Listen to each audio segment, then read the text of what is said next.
1 year from now, you will have spoken 10 million words, been eating meals for 15 days. You've been asleep for over 2,000 hours. You've brushed your teeth for a full day, I hope. You've been at work for 2,000 hours, walked 730 miles, and been on your phone for, get this, for 1,200 hours. That's 50 days. But who are you going to be this year? This year, what choices are you going to make to become the person you were made to be? As you make your plan and count the days, how will you make this year great? What will define you this year?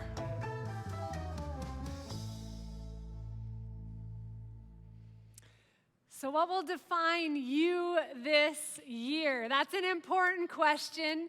It's something that we're going to dive into today. And as we get going in the message, we're just going to rip our way right to the core. Okay, we're going to get started. I am so excited, but I need to know, are you excited? And so are you ready? Whoa, whoa. I think I need to go way over here and come on back up. I know you're not used to that. So I need to ask you again, God's got something in store for us. I'm so excited about what we're going to talk about today. And if you're at home, I want to hear you just as loud. Are you ready? Yeah. Okay, that's better. Here's the thing, Jesus was the same. He was so good at just getting to the core. He was so good at just getting to the core of people and captivating their heart and really making them grapple with questions that likely they weren't even asking themselves. And so we're going to dig in. Here we go. Jesus is hanging out, and he's having a conversation with his disciples. We find it in the book of Matthew, and I'm going to set the stage a little bit. So here he is with his closest followers. And what I want you to do, and we're going to hear this story all throughout the next 30 minutes, and what I want you to do is place yourself in the position of the disciples. As we read through this story, put yourself in that place in the story. And so we find in Matthew 16, 13 through 15, and we read in the Message version. It says, when Jesus arrived in the villages of Caesarea Philippi, he asked his disciples, what are people saying about who the Son of Man is? And they replied by saying, some think he is John the Baptizer. Some say Elijah, some Jeremiah, or one of the other prophets. And so as the disciples are grappling with that question, and they say, yeah, here's what people are saying. Jesus, here's what we're hearing. Here's what word on the street is. Here's what we're hearing about who people say you are. And then next, what Jesus does is, and it says, he pressed them. And I wasn't there, but I just imagine that meant Jesus just got real close to them. And it's like he looked right at them, and I imagine he pointed his finger.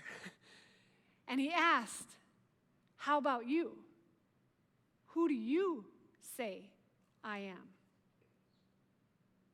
So here Jesus is with his closest followers, the people who've been with him for quite a while now, and they've watched him. And they've watched him do ministry. And they've learned from him, and he pressed them. He leaned in, he looked at them, and he said, how about you? Who do you say I am? See, the answer to that very question could potentially change everything in your life. Your answer to that very question can change everything in your life. It'll change the way that you lead your life, and most likely, and really it should, determine your priorities and your values. And those two words, priorities and values, those are two words that get tossed around pretty freely. You know, they're in the workplace. We say the words priorities and values often. And I think we can get so insensitive to those two words. Like, we hear them all the time, so they don't really matter. But really what I want us to focus on is actually we hear them all the time because they really do matter. And every time that you and I, it's a perfect opportunity right now in January as we flip to a new calendar year for us to evaluate what are our priorities and what are our values.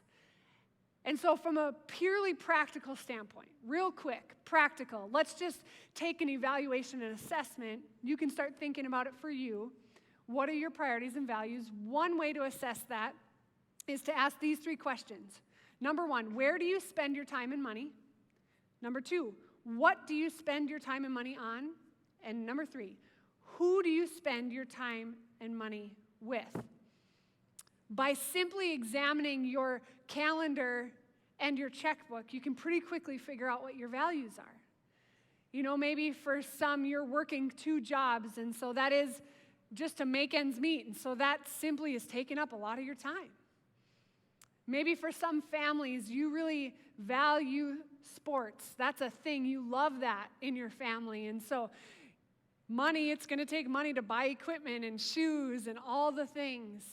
And then your time is going to be spent practices and evenings spent at games and weekends spent at games and tournaments. For others, maybe you're a college student and you're going to spend your money on food for sure, coffee, books. You're going to spend all your time studying, right? That's what I did in college. That's a sermon for another time. And we can go down that road. But how you spend your time and where you spend your money, it's important to evaluate that. And that can help you kind of examine what your priorities and what your values are. And fair to say, I think a lot of us would pretty quickly, we would put faith and family towards the top of the list. We would say that our faith and our family, it's really important to us. We value that. We want to make that a priority. And what I'm going to challenge us to is like, yeah, that's great. Okay, let's live it out. Let's live it out. Let's not just talk about it. Let's live it out. Just like Jesus got to the core with the disciples when he pressed into them and he asked them, who do you say I am? Who do you say I am? So we find Peter, he responds to this question. In Matthew 16:16, it says, Simon Peter said, he replies by saying, you're the Christ, the Messiah, the Son of the living God. I imagine he confidently did that in response to Jesus. He confidently said, you're the Christ, the Messiah, the Son of the living God. So what about you? What about you? Who do you say Jesus is? I think it's really critical that you got an answer to that question, or at least that you lean into that question of who is Jesus to you? Is he the leader of your life? Is he your closest best friend? Is he just simply an acquaintance? Is he your 911 dispatcher? Hey, God, I got an emergency. Calling you, just checking in. Who is God to you? Who is Jesus to you? Because here's the deal, when you settle who Jesus is to you, it begins to clarify your focus. When you settle who Jesus is to you, it begins to clarify your focus. And simply by answering that one question, it answers a whole lot of other questions. Simply by answering and settling that one question of who Jesus is to you, what it does is some of the harder decisions or some of the things in your life that are kind of up for grabs where you have a lot of choices, all of a sudden it begins to clarify your focus. And you're living your life with a little bit more purpose and intentionality when you settle that one question. And what does it look like? Like, what does it look like when a group of people come together? When a group of people who have settled that question, they've said yes to Christ, when they come together as a group, what does it look like for that group and for that community? I'm going to tell you. And these are just some recent stories, but we know we've got lots of stories here at Prairie Heights of the impact that it has when we come together as a church family. Just this past weekend, my husband Kyle and I sat across from a couple who they've been a part of Prairie Heights for a few years, and from all society standpoint, you would look at their life from afar and you would consider them to be super successful and really happy. They've got a growing business, a growing family, a good marriage. Here's the thing that happened as they began to come to Prairie Heights and as they began to engage in their walk with God, as they began to wrestle with the question, who is Jesus to them? They got involved in Financial Peace University, one of our classes that we have very often around here. And through that journey, they began giving the first 10%, their tithe, first 10% of their income back to God. And they believed that God was going to bless the rest. And then they began getting involved in groups. And every marriage event we've had, they've engaged in the marriage event so they can make their marriage even better and grounded in a relationship with God. And I can tell you without a doubt that if you were to ask them, have you settled the question who Jesus is to you, they both confidently would say yes. And their life looks a whole lot different. The way that they lead their business, the way that they lead their family, the time they set aside for each other, and the time that they set aside for their kids, and the activities that they're doing, it looks different because they've settled that question, and it actually clarified their focus for their life. A couple weeks ago, I was standing over here, and we were all singing together, and I was getting ready to come on up here and welcome everybody, and out of my peripheral vision, I saw a couple, a Prairie Heights couple, who they had their hands up in the air, and they were singing, and you could see that they were expressing who Jesus was to them through the way that they were singing so excitedly, and they were just in the moment. And as I watched them, their story began to play in my head. And their story is one of a lot of joy and also a lot of heartache. Their story is one of addiction and recovery. Their story is one of commitment and never giving up. And I got so emotional as I watched them. And as I experienced how they were experiencing Jesus, it did something in me. It grew my faith. And it's just a story of a couple that they've decided who Jesus is to them, and it doesn't make their life any easier. It doesn't mean that all the stuff of life goes away. It just means that they have a center. They have something to come back to. There was a Prairie Heights family just a couple months ago who saw a specific need in our technology in order to increase our online experience. And God led them to participate in the solution. And without being asked, they just generously gave thousands of dollars so we could have higher quality equipment. They just generously gave. And that changes things around here, but without a doubt, I believe it changed their heart even more. That act of generosity, that God changed them even more. See, you've heard the stories, you've seen the stories. Maybe you are the story. That's what happens when a group of people come together. And when we settle who Jesus is to us, it clarifies where we spend our time, where we spend our energy, where we spend our money. We start spending more time with Jesus through prayer and really getting to know him through reading our Bible. We start building community with others in our church family. Stephen talked all about that. Like for some of you, it might seem super scary to go from coming here or engaging online to all of a sudden getting into a group. That's okay if it's scary. Do it anyway.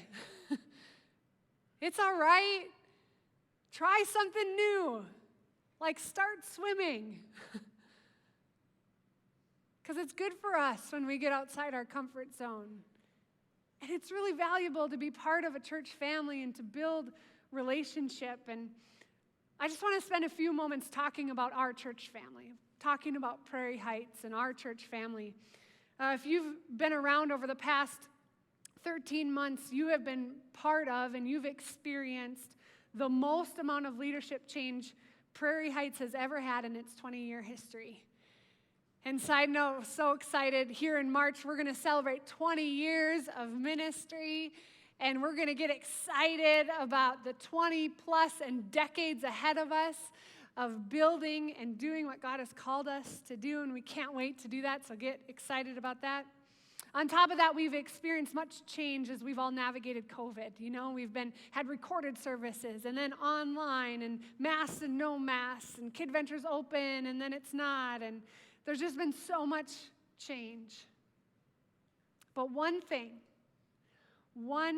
thing has not changed.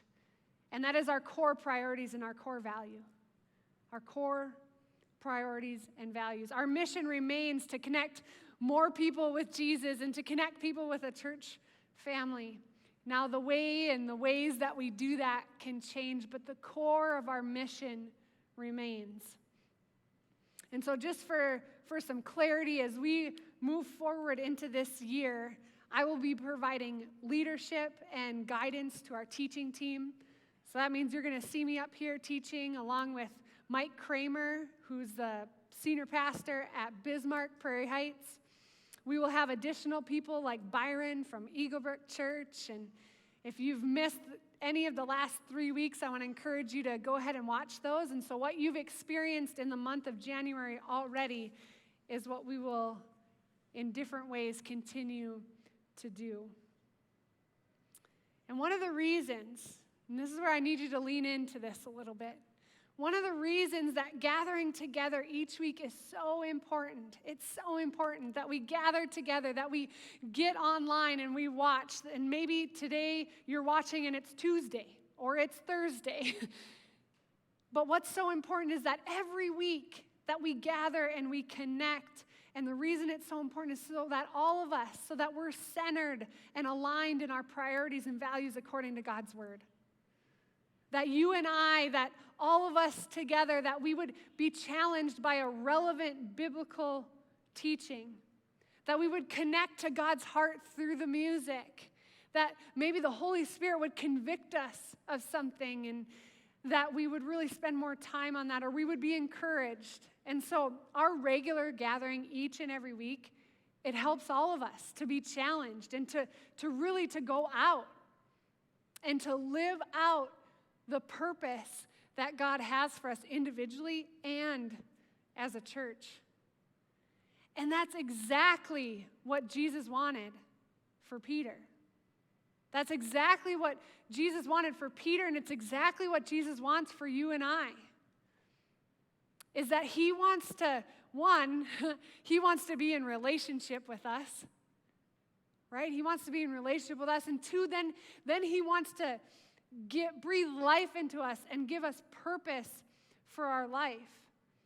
And so getting back into the story, Peter replies to Jesus and he says, "You are the Messiah, you are the Son of God." And get this is how Jesus replies back to him in Matthew 16, 17, and 18.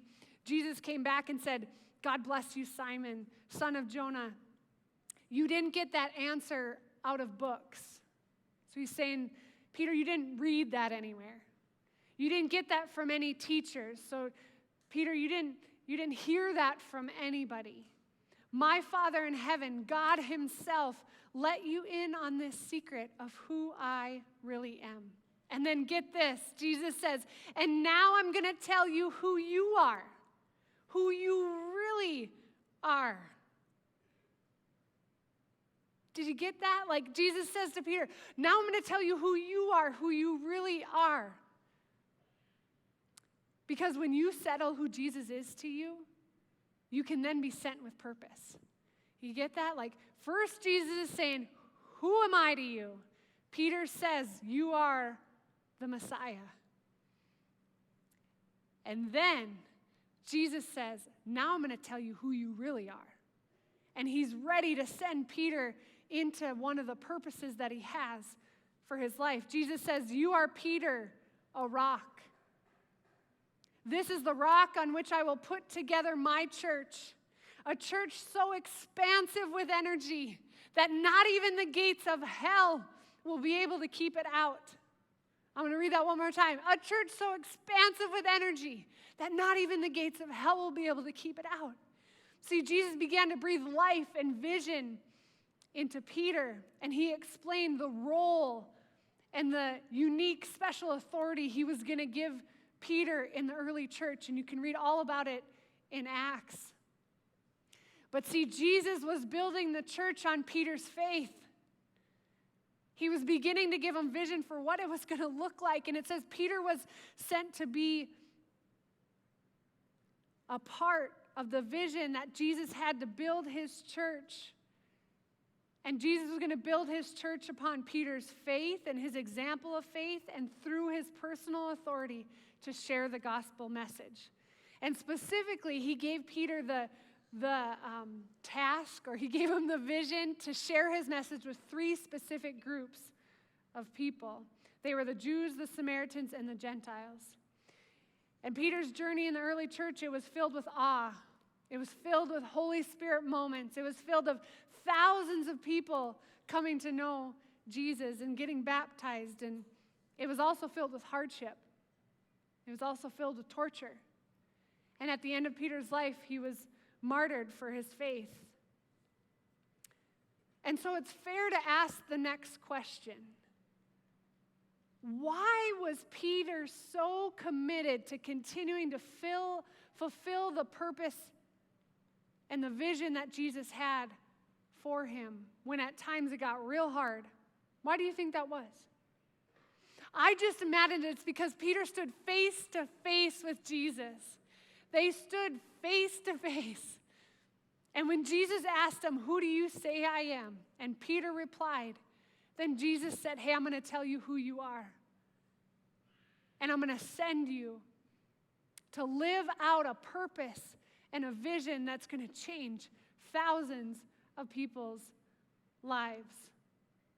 This is the rock on which I will put together my church, a church so expansive with energy that not even the gates of hell will be able to keep it out." That the faith of Peter, the faith of you and I, that we would lean into the importance of the local church so much that even today, that the gates of hell don't have a chance when it comes to our conversation about the local church and the movement of the local church, because the local church is people. And see, out of relationship with Jesus, Peter was changed forever. He was changed forever. And so the church, the one that was built on the foundation of Peter's faith, the church that is made up of people, the church that is people, the church that Jesus died for, the church that was radical in faith, the church that was radical in risk, the church that was radical in obedience to reach out and to connect more people with Jesus who didn't know Jesus. That church, that's the kind of church that I want to be a part of. That's the kind of church that I want to be a part of. See, the vision that Jesus had for the church, it wasn't like hey, let's all just make it about 1 hour a week. Let's just engage in God and the local church and being a part of it by just coming and sitting in a chair or logging in for an hour. And then, when it's done, we can get out our critic sheet and we can say, was that a 5-star Sunday or was that a 3-star Sunday? And then we can ask ourselves, God, did that really fill my bucket today? Hey, and I know I'm being a little I'm getting into some people's space. I get that. Hey, and if you haven't said yes to Jesus and you're just hanging out and Jesus is not, you haven't settled that question yet, just keep hanging out. This part isn't for you. This part is for the people, for me. This part's for me. And this part is for the people who have said, yes, Jesus is the leader of my life. This is for us to remember the importance of the local church. And that the local church was not built around us. And that it's not meant to be about me. That the local church has a purpose and has an impact that we need to dial into. It wasn't meant to be convenient. It wasn't meant to be easy. It wasn't meant to be comfortable. And I'm so tempted to believe this because I just know it's true because I'm in it too, that I don't even think any of us really want that. Like, I honestly don't think that any of us really even want the type of church where we just come and make it about an hour a week. I don't think we do. I think what happens is we just sometimes get a little distracted. We just get kind of distracted, just like when we would say that, you know what, we value family and we value faith, yet we don't spend a whole lot of time with God or our spouse or our kids. Like, sometimes we just kind of drift. It's in our human nature. We drift. I drift. We're in this thing together, and I just believe that you and I, that we want more.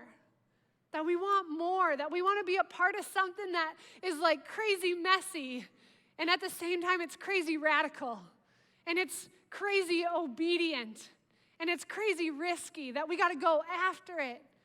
And then we got to be willing to do things that are going to be uncomfortable if it means that we're going to reach one more person, that all of us together, we would say, yeah, we'll do it. So why? Think about it for a second. Why are you committed to the local church? Is it a what's in it for me? Why are you committed to the local church? Why are you committed to this local church, Prairie Heights?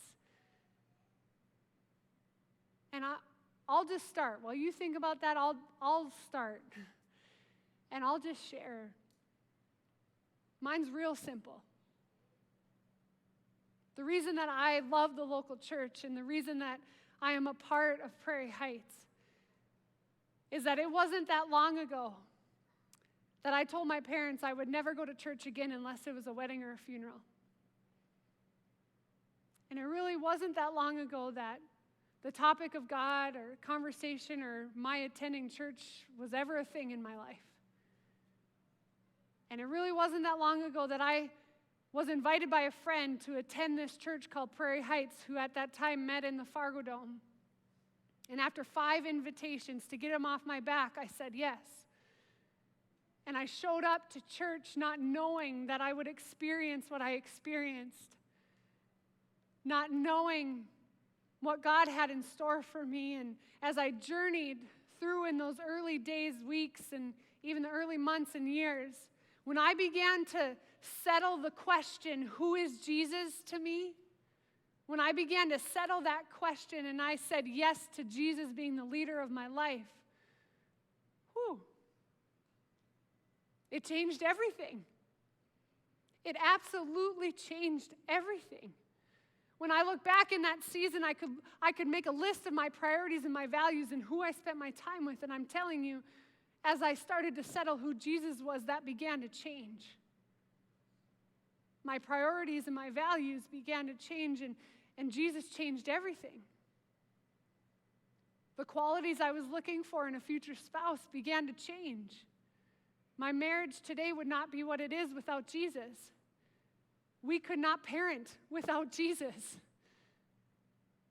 And I got to tell you, I look back on my life and I look forward in my life, and this is the one decision when I've settled who Jesus is to me, this is the one decision that I have zero regrets. I have zero regrets because Jesus changed everything for me. So I believe that the work of the local church matters. I believe that the local church is the hope of the world and it can change people's lives because it first changed mine. And so it's personal. What we do here is very personal and it matters. And just like I came into the doors of the Fargo Dome, Prairie Heighters, you were ready for me. And I will guarantee you that we will be ready for you. When you come step foot in, when you log in online, we will be ready for you. Because we've been waiting for you, because we've been praying for you, we will be ready for you. And guess what? I think there's even more. I think there's even more to this idea of being part of a church family and being sent and really living with purpose and together as a group of people that we begin to really grapple with what is God's call and purpose for us as a church family. And hey, if you're new to this thing, this Jesus thing, and you just got invited by a friend and today's your first week, you're probably like, whoa, she's really passionate. You're good. Just keep coming, okay? Just keep coming. Keep logging on. Keep checking it out. Because a lot of the things that we do and why we do, it's for you. And so keep coming. And then all of a sudden what happens is when you and I begin to really ask ourselves the question, who is Jesus to you? It begins to clarify our focus. And all of a sudden, you and I, we get to be sent with purpose. And so back in 2018 in Thailand, there was a soccer team of young boys and their coach who went missing after a practice. And they couldn't find them. And so, until 10 days later, they finally found them. So go ahead and take a look at this part of the story when they found the boys. How many of you? 13. Yeah, 13. Brilliant. Thailand's Navy SEALs released this video of the 12 missing soccer players and their coach found alive inside a cave. The team is believed to have ventured into the cave as part of an excursion before the rains came. You have been here 10 days. 10 days. You are very strong. Families cheered when they heard the long-awaited news. Rescuers have worked around the clock for more than a week to locate the boys between 11 and 16 years old and their 25-year-old coach, who became trapped in the cave after a monsoon hit. A U.S. military team and international divers with expertise in cave rescues teamed up with Thailand's Navy SEALs in a search that has captivated Thailand. It's a multinational rescue effort, and it's led to a success. Authorities caution the operation isn't over yet. The 6-mile-long cave is filled with water, and divers say the boys may need to learn the basics of scuba diving to make their way out. We are coming. It's okay. It's okay. Many people are coming. The governor says that there are still a lot of risks involved in the rescue, and that they need to widen the path to reach them and get them out safely. Parents are thankful and overwhelmed and say they can't wait until they finally see their sons. So now you're going to see a map of the cave, and it took them another 2 weeks to actually get the boys out of the cave. None of these boys knew how to swim, and they had the very best. They had a SEAL team, they had Navy SEALs, they had the best expert divers from around the world who came to save these boys and the coach. And you'll see in different parts of that journey how it was narrow, and different parts how the water was up, and how far they had to go to get these young boys. And so as they began to rescue these boys, which was very risky, they thought at one point that the boys would have to stay for months, and they would just bring them food and water to keep them alive because of the monsoon season that was coming. But instead, what they decided to do was they took a risk, and they very quickly got the best of the best in expert divers, and one by one, they would put the boys and attach them to their diving suit, and they would sedate them. And then they would get about halfway through, and the diver would have to get up out of the water and sedate the boy again because it wouldn't last the whole trek. And so to say that it was risky and it was dangerous is an understatement. All the boys and the coach came out alive. Those rescuers took a risk. Huge one. One of them lost their life. I don't know if you caught it. It was kind of hard to hear, but did you hear what the rescuer said to the boys right when he saw them for the first time? He said these words. He said, "Many are coming. They are coming for you." Now you're going to see a map of our city, of Fargo, Moorhead, West Fargo, and surrounding communities. And I know without a fact that our influence is going to spread way, way past that. And every bone in my body and every piece of my heart wants to scream from the rooftop of this place. To every family, to every person, to every home that's represented on this map, I want to yell, "Many are coming. They are coming for you. Prairie Hiders are coming for you." There are people who are part of a community who they've fallen in love with Jesus. They have a relationship with Jesus, and it's changed them and it's transformed them. And all of you who don't know about Jesus, they want you to know. And so many are coming, and they're coming for you. And the reason that I know that, the reason that I know that is because there are nurses and there are doctors, there are moms and dads, there are teachers and principals, there are janitors, there are software engineers, that you're all listening to this because we are the church. And when all of you go back to your homes and when you go to your workplaces and when you go to the places that you shop, Jesus has a purpose for your life to share his love and to share that there's a Jesus who loves the people that you are in contact with. That's what church family does. Not only do we gather, but then we get sent.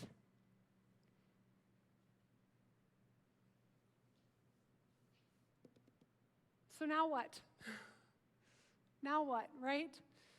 So like I've said a couple times, if you're new to Prairie Heights, new to church, haven't been in a while, not sure who Jesus is to you, just keep hanging out. Your next step is to simply answer the question, who is Jesus to you? And whenever you're ready to answer that question, guess what? We're ready to. But if you've decided who Jesus is to you, then this is really important, and I want you to take time this week to answer these questions. Number one, how has God uniquely positioned you to connect with the people within your influence? Where you live, where you work, where you shop. Number two, what gifts and talents, resources has God given you that you can share with your church family? So that as opportunities come up, you'll be ready and available. You'll be hands wide open. And when someone asks you to be a part, whether it's volunteering or serving or being in a group or being in leadership, or when it's time to give financially, that you'll be the first one, that you'll be the first one in line with the kind of expansive energy that Jesus talked about to say, I'm getting in the game of this local church because I want to be a part of making a difference. Number three, evaluate how your checkbook and your calendar align with the purposes that God has for you. Think about your priorities and values and how it aligns to the purposes that God uniquely has for you. Because what God has for us as a church family, it's going to require all of us to pour our resources, to pour our gifts, to pour our talents in. And to be a church that's going to be here to connect more people with Jesus. And what if we continued to live out and began to live out that, guess what? As this service ends in about 5 minutes, church begins. That church begins when we leave this building because of how we live and how we love others and how we represent Jesus. Let me pray for us. God, you are so good. I love being together and gathering and being reminded, God, of who you are and who you are to us. And so, God, there's no doubt, and I just believe that you are speaking, that you are meeting people exactly where they're at. I pray, God, for your power to be present. I pray, God, for your voice to be louder. God, there might be something that stood out in what came out of the message today for somebody. And I pray that as they leave, it doesn't become just a moment where they got excited. I can be like that. I get excited in moments. God, would you make the local church, who is people, who is all of us, would you infuse an energy that we can't create on our own that just overflows out of us as we live? God, you can do that. And so we're going to look to you to continue to lead us and guide us. We love you so much. We pray all this in your name. Amen.